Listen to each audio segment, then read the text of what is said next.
Video کو like کر کے آگے شیئر ضرور کر دینا۔ میں یہ نہیں کہتا کہ قربانی کا گوشت گھر میں رکھنا جائز نہیں، پورا بھی رکھ سکتے ہو، لیکن اللہ کے لیے تو کوئی قربانی کرے۔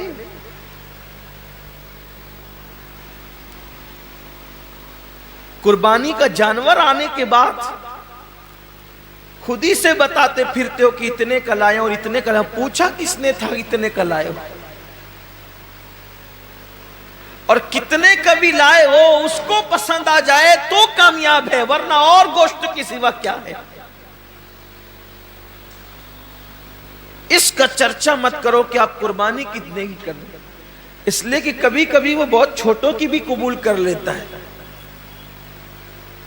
بہت چھوٹی قربانیاں بھی وہ قبول کر لیتا ہے، وہ بہت بڑی بڑی بھی رد کر دیتا ہے۔ اللہ کے رسول صلی اللہ علیہ وآلہ وسلم نے ایک جنگ کے موقع پر صحابہ سے فرمایا کہ آج اسلام کو پیسوں کی اور چندے کی ضرورت ہے، سو لاؤ۔ اللہ نے جس کو جتنی حیثیت دی۔ ایک بوڑھی عورت کو پتا چلا کہ اللہ کے رسول نے اسلام کے لیے کچھ طلب فرمایا ہے، تو اس نے ایک یہودی کے گھر جا کر اس سے کہا کہ چند سیر کھجورے مجھے قرض دے دے، میں تجھے لوٹا دوں گی چرخہ کاٹ کے۔ اور جب وہ کھجورے لے کر کے آئی تو سرکار کے ہاتھوں میں دے دیا۔ اللہ کے رسول نے فرمایا کہ جتنا یہ ڈھیر لگا ہے نا چندے کا، اس کی دو دو کھجوریں سارے ڈھیر پہ رکھ دو۔ کمیت میں زیادہ نہیں تھی وہ، یعنی کوانٹیٹی میں زیادہ نہیں تھی، بہت مختصر سی کھجوریں تھی، لیکن سب کے صدقے پر، سب کے چندے پر اس کا چندہ ملا کر کے رکھا گیا۔ پوچھا گیا یا رسول اللہ سب کا ایک ایک جگہ رکھا اور اس کا سب پر پھیلا دیا؟ حضور نے فرمایا اس بڑھیا کا اخلاص اتنا ہے کہ اس کے صدقے میں اللہ نے سب کا قبول کر لیا ہے۔ بات کوانٹیٹی کی نہیں ہے، کوالٹی کی ہے، بات کوالٹی کی ہے۔ اگر آپ 70,000 کا جانور بھی خرید کر کے لائیں، نیت اچھی نہیں ہے تو آپ 7,000 والے سے آگے نہیں بڑھ سکتے، اور 7,000 والے کی نیت اچھی ہے تو وہ 70,000 والے سے آگے ضرور بڑھ جائے۔ نیت بہت اچھی ہونی چاہیے، نیت کے اندر کوالٹی ہونی چاہیے۔ تو حضرت سیدنا ابو ہریرہ رضی اللہ تعالیٰ فرماتے ہیں کہ وہ شہید ہوگا، شہادت کے بعد بھی اس کو جہنم میں لے جائے جائے۔ پھر فرماتے ہیں ایک دوسرا بندہ اللہ کی بارگاہ میں آئے، اور آنے کے بعد وہ بندہ جب حاضر ہوگا تو اللہ رب العزت اس کو اپنی نعمتیں یاد دلائے گا، اور جب اللہ تعالیٰ اس کو اپنی نعمتیں یاد دلائے گا تو اللہ فرمائے گا کہ بندے تو نے میرے لیے کیا کیا؟ تو وہ جواب دے گا مولا میں نے علم حاصل کیا، علم پڑھا، اور علم سے میں نے خوب خدمت کی، تلاوت قرآن کی اور پڑھا پڑھایا، سب کچھ کیا، اپنا وقت دیا، وقت لگایا۔ اللہ فرمائے گا تو جھوٹا ہے، تو اس لیے تقریریں کرتا تھا، علم پڑھاتا تھا، خطابت کرتا تھا، تلاوت کرتا تھا کہ لوگ تجھے عالم کہے، قاری کہے، سو تجھے کہلوا دیا گیا۔ آج تیرے لیے ہمارے پاس کچھ نہیں ہے، جن کے لیے کیا تھا انہی سے صلہ مانگ۔ اور اللہ فرمائے گا اس کو بھی منہ کے بل گھسیٹتے ہوئے جہنم میں لے جاؤ۔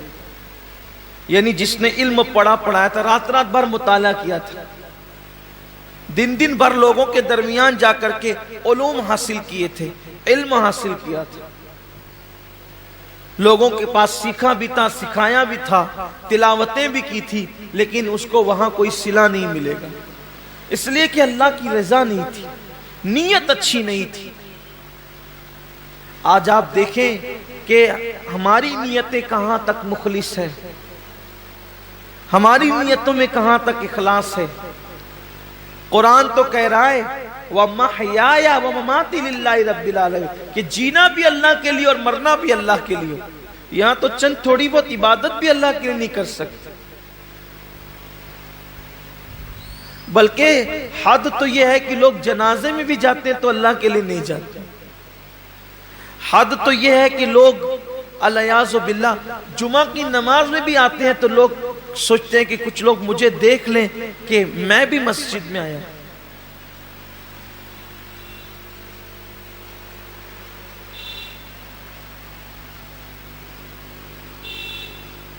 میں بھی عیدگاہ میں آیا ہوں, میں بھی حج کے لیے جا رہا ہوں, میں بھی عمرہ کے لیے جا رہا ہوں, قربانی میں بھی کر رہا ہوں, روزے میں بھی رکھ رہا ہوں, وظیفے میں بھی پڑھ رہا ہوں. سوچو کتنا بڑا سودا, کتنی گھٹیا قیمت پہ لوگ بیچ رہے ہیں. عبادت اللہ کی ہے, صلہ انسان سے لینا ہے. اور انسان کی اوقات کیا ہے کہ انسان کسی انسان کو صلہ دے سکے. اللہ کی عزت کی قسم, ایک مرتبہ لفظ اللہ کہنے کا صلہ پوری کائنات نہیں ہو سکتی. اس کا نام زبان پر آیا, اس کا صلہ کائنات کی تمام نعمت نہیں ہو سکتی. اللہ کی عبادت کا صلہ اللہ کے سوا کوئی نہیں دے سکتا.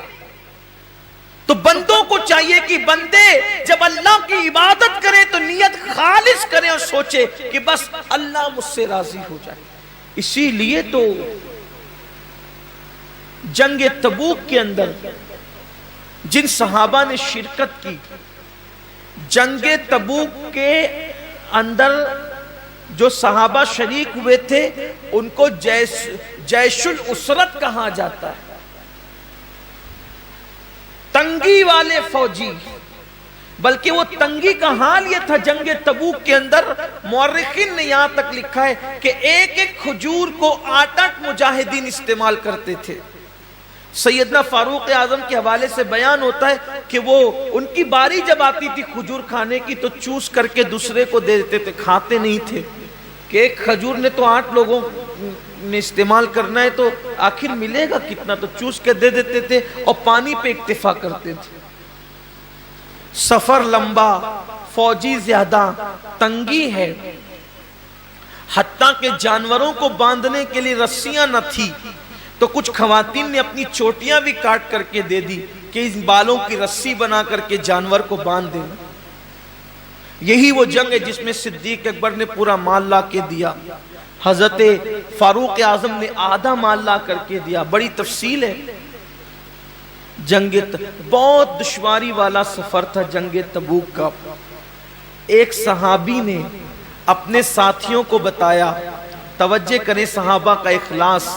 ایک صحابی نے اپنے ساتھیوں کو بتایا کہ جب اللہ کے رسول کے ساتھ تبوک میں چلے تھے تو بہت دشواریاں تھی, سفر میں جگہ جگہ کٹھنائیاں تھی. یہ تو ان کی زبان سے نکل گیا سفر تبوک کی مشکلات, لیکن اسی بتانے پر پوری زندگی روتے تھے کہ میں نے کیوں بتایا, سفر تبوک کی مشکلات کیوں بتایا, سفر تبوک کی تکلیفیں کیوں بتایا, سفر تبوک کی مصیبتیں کیوں بتایا. لوگ کہتے ہیں آپ نے لوگوں کی ترغیب کے لیے بتا دیا کہ ہم نے اتنی مصیبتیں اٹھائی سفر تبوک میں تاکہ لوگوں کو بھی جذبہ پیدا ہو کہ وہ دین کی راہ میں تکلیفیں اٹھائیں. فرماتے ہیں میں اس پر ڈرتا ہوں کہ میں نے جو سفر تبوک کی تکلیفیں بتائی ہے اللہ مجھ سے ناراض ہو کر کے میرا وہ سفر رد نہ کر دے اور اس کا اجر اللہ تعالیٰ ضائع نہ کر دے. یہ ان کا اخلاص تھا. یعنی اللہ کی راہ میں وہ جو مصیبتیں اٹھاتے تھے اس کو بھی کسی سے بیان کرنے کو خلاف ادب تصور کرتے تھے. اللہ کے لیے جو کیا وہ اس کو چھپانا ہی چاہتے تھے, اللہ کے لیے جو کیا وہ اس کو پردے ہی میں ڈالنا چاہتے تھے تاکہ ان کا اجر ضائع نہ ہو. اور یہاں تو حال یہ ہے کہ کیا اللہ کے لیے ہے اور اس کی تشہیر تو ہونی چاہیے. ابھی آپ دیکھیے گا کہ قربانیوں کے جانوروں کی تصویریں بھی واٹس ایپ پر آئے گی.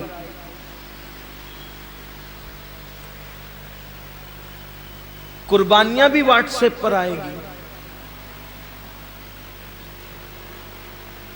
بچڑوں کا گھمانا پھرانا بھی واٹس ایپ پر آئے گا. بکروں کی تشہیر بھی واٹس ایپ پر آئے گی. کیا فکر ہے لوگوں کی, کیا چاہتے ہیں لوگ؟ کیا اللہ کا دیا ہوا صلہ کم ہے جو بندوں سے صلہ چاہتے ہیں؟ کیا اللہ کی دی ہوئی نعمت کم ہے جو بندوں سے صلہ چاہتے ہیں؟ ارے بندہ کیا دے گا صلہ, اور بندہ اگر کسی کو دے بھی تو اپنی اوقات کے مطابق دے گا، اللہ کسی کو صلہ دے تو اپنی شان کے مطابق عطا فرمائے۔ تو جس نے